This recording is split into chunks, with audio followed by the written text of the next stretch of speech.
Hey guys, Ace here. So today I have a little bit of a different video for you. I want to talk about my hopes for tank changes in Battlefield 2042. The first thing I want to talk about, and I know it's been a very hot topic in the community, is thermal optics.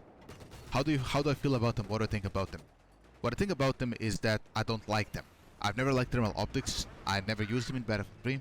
I mentioned this in a previous video on Siege of Shanghai when I played with zoom optics. But what I think about them in Battlefield 4, I do think in Battlefield 4 obviously they're necessary. The game, I stressed this many times, doesn't have the best visibility I've ever seen. Thermal optics, I mean, you're just putting yourself under a disadvantage, especially if you're playing a bit more tryhard or if you're a competitive player. You're just at a disadvantage if you're not using thermal optics. Sure, you can mess about with zoom and the night vision side, which night vision side is also okay, I suppose. But you kind of have to pick your poison. Do you want to have black and white on your screen, or do you want to have a green spludge on your screen, right? I would like to see this gone. Instead, they could just give me a game which has better visibility, where I don't need thermal scopes, I don't need night vision and whatever, and I can just see people with my own eyes. Battlefield 3, that's how it was. If you didn't run smoke in Battlefield 3, you basically didn't have a countermeasure. You would just die to javelins and everything else. You needed smoke to de-spot yourself. 3D spotting was very strong in Battlefield 3. I mean, if you ever played Battlefield 3 on air maps like Caspian or Firestorm or Carg Island, a jet would press Q, you would be spotted forever. 3D spotting was introduced in that game. It was like very, very strong, and you really needed smoke. So, how did we play back then, 1,000 years ago, without thermal optics? You would wonder. Well, the game just had very good visibility, guys. I mean, that's kind of it. I've barely played those farm maps, you know, Sen and Damavand. Barely played them. I mostly played Firestorm and Carg Island. You know, I was one of those open air tankers, you would call them. We had the city tankers, and we had the open air ones. And I just played without it. I never had issues seeing people in Battlefield 3 on those maps. Now you would think about, you know, maybe Caspian. No, I never had issue. I would just, if I had the issue seeing somebody, it was just because I made a mistake, and like, you needed to know where you're looking in that game. So let me elaborate a bit about this, where you're looking. So if I pick a corner, I'm expecting to pick either a close angle or a wide angle with my eyes. I'm talking about vision. And if I'm picking a long angle and there's a guy on close and I don't see him fast enough, I might take an RPG hit. So when you run around the corner with the tank, you want to pick, of course, the close angle first, because there might be a C4 guy there might be a mine or whatever. So you want to do that, and then you want to swap your attention to the long angle. If you get picked from both at the same time, then of course you're going to have some proper target switching and whatnot. I'm not going to go into too much detail about that, but this is what I mean about knowing where to look. So thermal optics, in my opinion, I hope it's gone. I hope it just has zoom optics by default, and that I don't have to waste an upgrade slot upgrading optics. Just give me zoom, and that's it. And make zoom also have the same sensitivity as the base tank. I talked about this in the previous video. The next thing I want to talk about is the shell supply being fast. Now, this is also a controversial topic. I don't think we should get like just pure unlimited ammo like in the older Battlefields, in Bad Company 2 and Battlefield 3. What I do think is that maybe we should have more than 4 shells. Now here's my reasoning for this. Sometimes, and I'm sure you found yourself in this situation, you're playing Siege of Shanghai, you're playing Rogue Mission, any of the, you know, a bit more vehicle heavy maps, Global comes to mind also. You're fighting one tank, you outplay him, you kill the first tank, you barely took any damage, let's say you're like 80 health. Then the second tank comes around the corner, but you have no shells, and he just gets basically a free kill on you. That always felt very unfair to me and just unfun. If we cannot outplay an opponent like that, just because we have a limited shell supply. It also regenerates very slow. If you run out of ammo, I'm sure you've been in the situation, it regenerates very, very slow. So I would like that to be faster. Maybe give us like 6 shells or 7 or 8 shells. I think 10 would be good. Like, let me have 10 in the box, and then let me have a regen. So let me have some economy, yeah? That's what I'm missing with BF4. It's very hard to be efficient with your shells, yeah? You kind of have to spam them on infantry, otherwise you die. You have to spam them on vehicles, otherwise they push you, and you have 4 of them. Yada yada yada. I would like this to be a bit different. I don't know what should be done other than what I mentioned. I'm not being paid to think about that, but I would like something different there. The next thing I want to talk about, and this is a bit more of my opinion kind of thing, I would like tank to have a higher skill cap. Now I know what you're thinking. Maybe watching this gameplay or other gameplays that I've recorded over the years, and you would think, oh my god, tank looks so easy. It looks easy to get into. But that's because it is, guys. Tank has a very low skill floor.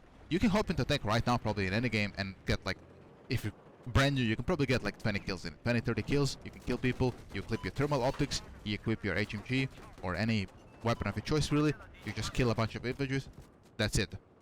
I will say this, even though it has a low skill floor, I do think it has a bit higher skill cap than some other vehicles. I think it's probably easier to play some of the other vehicles than tank, depending on the map, of course. I think if you're playing some maps like Siege or Shanghai, I think tank is harder to play than, for example, the Viper helicopter. Or if you're playing Flood Zone, the LAV is a bit harder to play than the Little Bird, because you have much more threats as a LAV than as a Little Bird. Of course, this is just a biased opinion of a tank player, right? But the higher skill cap could be higher. Battlefield 3 also had a low skill entry for vehicles. You could also go into the tank, do the same thing I just mentioned. But it had a higher skill cap. Rotating your reactive armor, knowing how to play, knowing how to use your shells, even though you had unlimited supply, knowing how to use them, knowing how to aim with the tank. Battlefield 3 tank, and this comes from somebody who played that game, that I have 3,000 hours, maybe 2,000 in public, another 1,000 in competitive, and the professional scene. I do believe wholeheartedly that Battlefield 3 tank had a way higher skill cap than the Battlefield 4 one.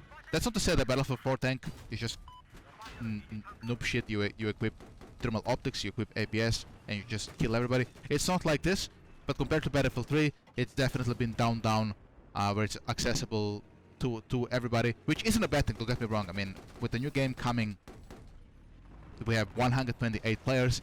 Those people want to try out some vehicles. A lot of them are going to be new players, people coming from Call of Duty, people coming from PUBG, all the other games. I do think that people should hop in vehicles and try them out, and it should be fun for them. I get it, but I don't want that everybody has the same loadout, everybody's just running your thermal optics, your APS like in this game. I want to see some diversity, I want to see something new. Which brings me to my next topic, the secondary tank weapons, right? In Battlefield 4, throughout the years, if you ever watch my videos, I've tried them all. I played with HMG forever, I've played with LMG, I've tried canister, I've tried the guided shell. Back in the launch of the game when staff shell was broken, I played with staff shell. And none of it, of course, is as good as HMG. Even though it's been nerfed, it's still the best. I kinda don't like that. I don't like that we have like one sort of viable weapon. Well, don't get me wrong, the other weapons are viable, they're just not as good. There's just no point using them. I have no incentive to use them.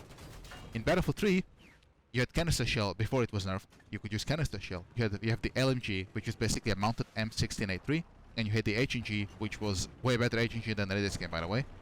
And then you had your guided shell, which you had if you had a third gunner in your tank with the Soulflam, you could also do some work with the guided shell if you wanted on some bigger maps like Caspian or Firestar. You could lock in the helicopters.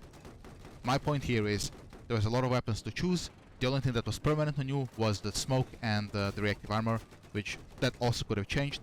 But having viable secondary tank weapons that all of them are good and you can choose between them, you can adjust. You're playing a long range map, you can play HMG. You play a short range map, you can play canister or LMG. You're playing vehicle maps, you use guided shell. I would like to have some diversity. This is not what BF4 brought us, and this is what I think why people find BF4 tanks boring. They find them just not fun to play. They find them low skill ceiling because it's just the same loadout on every other tanker. The only thing that depends on them is their aim, is their positioning, their game knowledge, and their experience, whether they're a public player or a competitive player, really. That's it. The last thing I'm going to talk about, I would like the mobile spawn game gone of the tanks. I'm talking about sitting in your spawn and clicking, spamming on a vehicle. I know we have a supply drop coming in the new game. I hope this turns out to be good. I really hate just sitting AFK in the spawn, spamming tanks forever until somebody gets it. So those are my hopes for the new game. I will see you in the beta. I will record a couple of videos. And that's it from today. Thanks for watching, guys. If you liked the video, leave a like, and I'll see you.